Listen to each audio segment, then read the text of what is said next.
Hello everybody, I hope everyone had a great weekend. Welcome to my channel. My name is Terry Ryan and this channel is dedicated to all our little issues and dramas and topics that we come across in our life that sometimes we don't understand. And I've been through domestic violence, and if anybody has been watching my videos before, I've decided to do a little series of different little things that I learned going through domestic violence and other sorts of things through my life. And I thought I'd just do a mini video of each topic just to, touch base on that particular thing that somebody else may be going through, and it may inspire somebody or help somebody in some way. Also, if you haven't ever been on this channel before, give us a like, and you're more than welcome to press the subscribe button so that you won't miss any other videos in the future. Anyway, I have written a book, as many of you already know. It is called I Survived by Terry Ryan, that's me. And I do have a website. My website, if you want to buy that book, is Terry with an I dash Ryan at .com.au. So if you'd like to purchase a book, you can so through that site, or you can PM me if you like, or if you have any comments about anything that I'm talking about, please just add them down beneath so that we can see them, and discussion is always welcome. But today I thought I would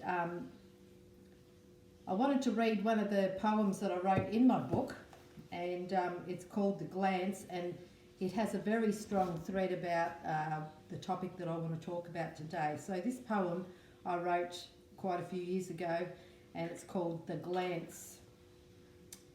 We met that day just by chance, his magnetising sideward glance.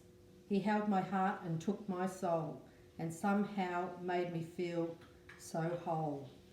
He flattered me, he brought me gifts, and told me he would marry me.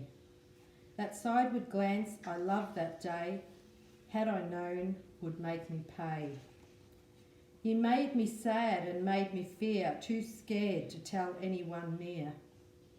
I couldn't talk, I knew not why, all I could do was cry. To him I was to blame for all, while he went out and had a ball. I hid the curses and the bruises, and got real good at excuses. It came to pass I was with child, and all was well for a while. The rage had paused, and the violence stopped. However, my expectations did not. The child came, the sleep went, and that's the time he started to vent. Not enough time to spend with him. He made it sound just like a sin. Walking on eggshells was the theme. Other times it was the screams. I tried so hard to be the wife that he expected that I might. But all I did and all I said, every day I was filled with dread. Trust smashed beyond shatter, feelings that I'll never matter. How on earth was I to live a life that was not his to give? If I was not to think of me, but of my sons and their safety, and take that step I needed to, have enough courage to do.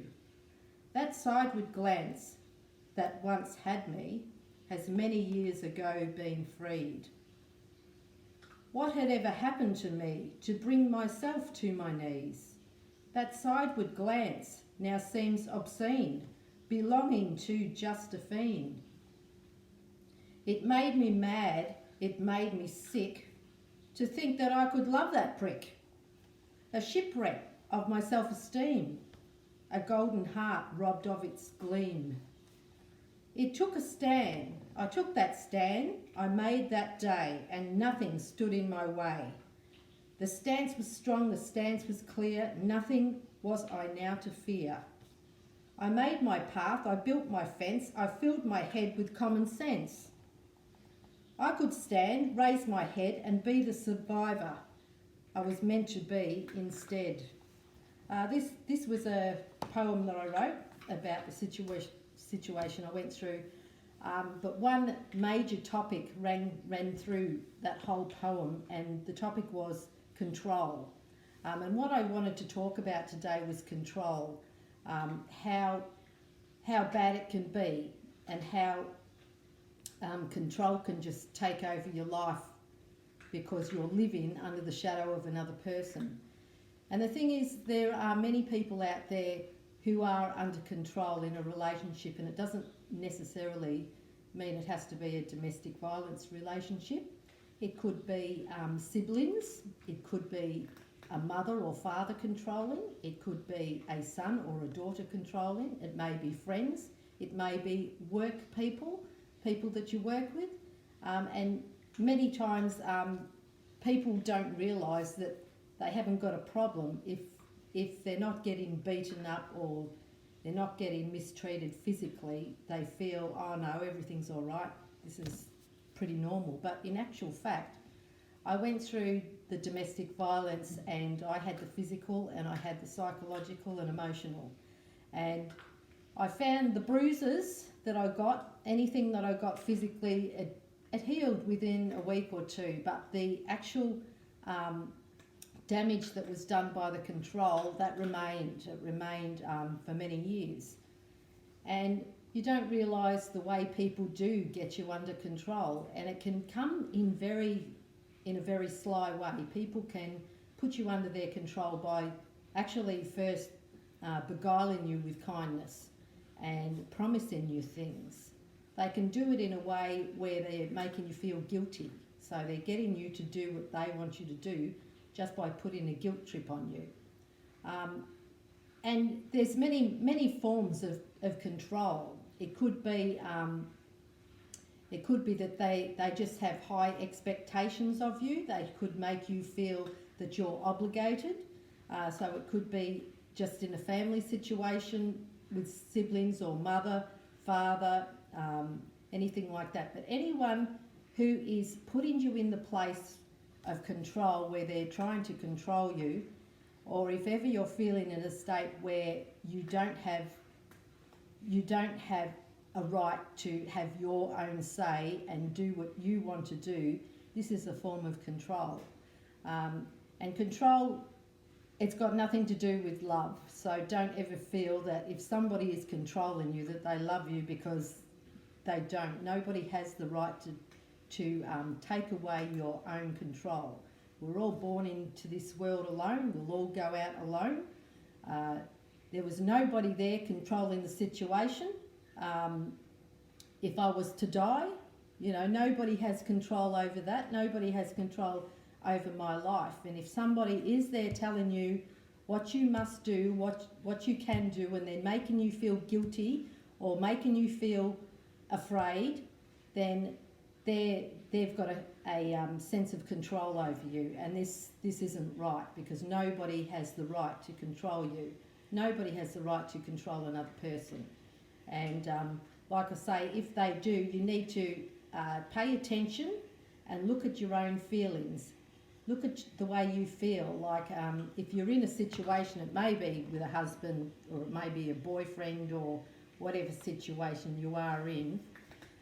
If you're constantly thinking about this particular person coming and you're worried about what state they're going to be in, if you're worried, you're feeling tense and everything, take a close look at that and think about whether maybe, they've got a control issue there, because you've got to stop that. You've got to put that